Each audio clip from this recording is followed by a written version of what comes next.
toza na rond-point ngaba embouteillage eleki makasi moya kotambola eza te moya kozonga nsima eza te moya kokende liboso eza te tomati likolo remorque mpo totala sikoyo événement ndenge ezoleka. Donc 2024 oyo eza somo nanu tomona embouteillage ya boye te toyebi te soki ti 2030 tokoki kotambola na mboka oyo. Donc de grand embouteillage oyo tolukela yango kombo ti tokende koma 2030 toyebi te na Kinshasa soki tokotambola. Bato bazoteka pembe na nzela baklia baye kosomba circulation ekomi pasi bamoto mituka donc toza bloqué embouteillage na ya bato na ya bamoto na ya mituka donc tokangami place moko awa kutu soko tali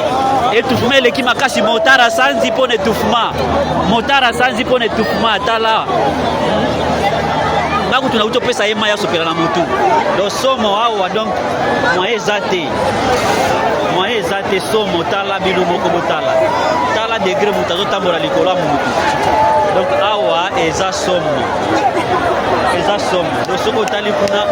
omona ke muto likolo ya mutu nyonso oyo eza mpona nini bafeti moko ezangi ntina ezangi mutu na makolo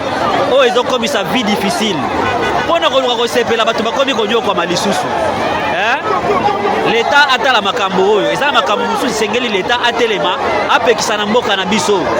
mpo oyo eza lisusu normal te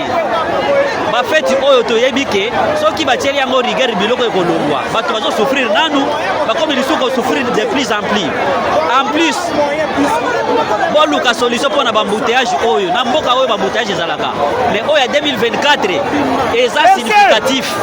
elakisi ke population ese multiplier lisusu alors faut koluka lolenge nini oyo esengeli koregle baproblème oyo donc awa biso toza likolo ya remorque mpona se kuna moya kotambola eza te tomati mpo tokima likolo ya remorque donc eza somo awa eza somo mutu na ntaba mati likolo ya mutu likolo ya mutu donc awa mutu ya kosakana te.